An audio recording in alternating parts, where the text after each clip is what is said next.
بسم اللہ الرحمن الرحیم۔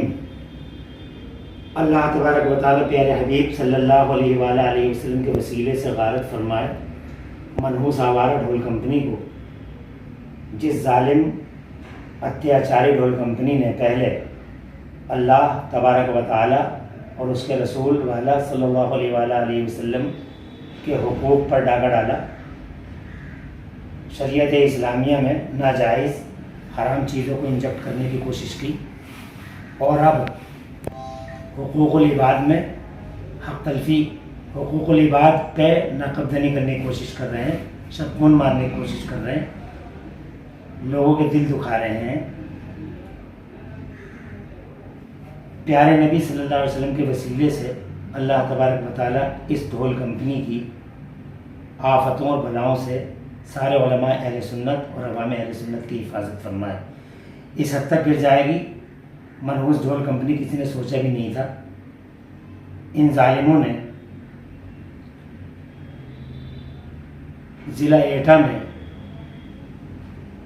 ایک اسٹیج پر میری تقریر کے دوران میری غلط طریقے سے ویڈیوگرافی کی، اسے ایڈٹ کیا، مجھے بدنام کرنے کی کوشش کی، مجھ پہ الزام لگایا، بہتان لگایا۔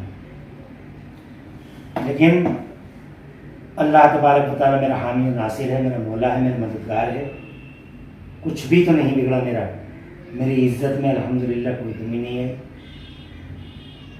اور انشاءاللہ آئے گی بھی نہیں۔ افسوس ہے، کیا کہوں نیرنگی زمانہ،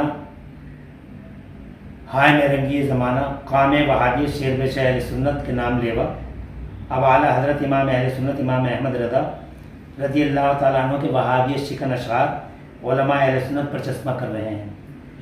کوئی نہیں جو ان ہجڑوں کا منہ پکڑ لے، کہتے ہیں جو قیمت لے لو، نام نہاد ڈھول نواز خیمہ حسینی میں چلے آؤ۔ ہم نے کہا کچھ بھی کر لو، ڈھول کو کبھی حلال نہ کہیں گے۔ ڈھول بجانا کل بھی یزیدیوں کا طریقہ تھا، ڈھول بجانا آج بھی یزیدیوں کا طریقہ ہے، اس عمل کو ہم حرام کہتے ہی رہیں گے۔ انہوں نے کہا ہم تمہاری میز پہ بلڈوزر چلا دیں گے، ہم نے کہا منظور ہے۔ عزت ذلت کے فیصلے تمہارے منحوس خون آشام پنجوں میں نہیں، عزت ذلت کے فیصلے عرش والے کے دست قدرت میں ہیں۔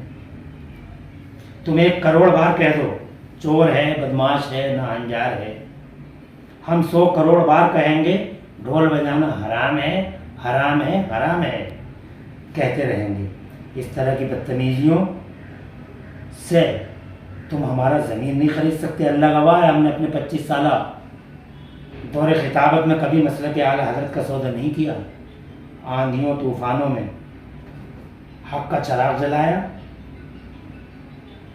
حق گوئی کا دامن نہیں چھوڑا، چاپلوسی کبھی قریب سے نہیں گزری۔ فرقہ سنابلیہ کے ان طوفانوں کا بھی انشاءاللہ مردانہ وار مقابلہ کریں گے۔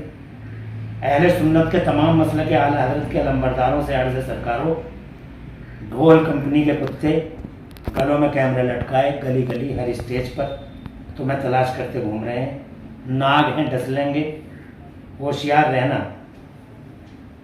ہوشیار رہنا۔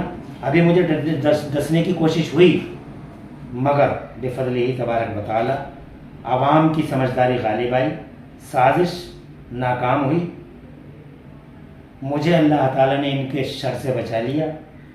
اب آپ لوگوں کا امتحان ہے چوکنا رہنا۔ سرکار اعلیٰ حضرت ارشاد فرماتے ہیں، اور ہم سب اسی شعر کے مصداق ہیں کہ ایک طرف اعدائے دین اور ایک طرف ہیں حاسدین، بندہ ہے تنہا شاہ تم پہ کروڑوں درود، تم پہ کروڑوں درود یا رسول اللہ، تم پہ کروڑوں درود۔ اور اس شعر کا مصداق ہوں میں کہ اپنے بھی مخالف ہیں اغیار بھی دشمن، میں زہر حلائل کو کبھی کہہ نہ سکا قند، کبھی زہر حلائل کو کبھی کہہ نہ سکا قند، کہوں گا بھی نہیں، کہوں گا بھی نہیں۔ آخر میں فیصلہ عوام اہل سنت علماء اہل سنت کے پیارے مبارک ہاتھوں میں، حق نواز حق گو عوام علماء فیصلہ کریں۔ میں ہوں مجرم یا وہ علماء جن کے ویڈیو ایڈٹ کر کے اپلوڈ کیے جا رہے ہیں، یا یہ منحوس اتیاچاری ڈھول کمپنی، عقل سے محروم انہیں حالات حاضرہ کی بھی خبر نہیں ہے. دشمنان دین و سنیت پوری طاقت سے امت مسلمہ پر یلغار یورش کر رہے ہیں اور انہوں نے اپنوں ہی کے خلاف مورچہ کھول رکھا ہے. افسوس، صد افسوس، اللہ اور رسول کے راستے سے بہت دور آ گئے ہو. ڈھول کمپنی والوں بہت دور آ گئے ہو. اگر اللہ اور رسول کے یہاں عافیت چاہو تو اللہ اور رسول کی طرف آؤ، اللہ اور رسول کے راستے کی طرف آؤ. اللہ تبارک و تعالیٰ تمہیں عقل سلیم دے، ہدایت عطا فرمائے. تمام اہل سنت سے میری گزارش ہے کہ ان کے مکر اور فریب سے محفوظ رہیں اور ان کے لیے بھی دعا کرتے رہیں. اللہ تبارک و تعالیٰ ہماری ان دعاؤں کو قبول فرمائے. السلام علیکم ورحمۃ اللہ وبرکاتہ.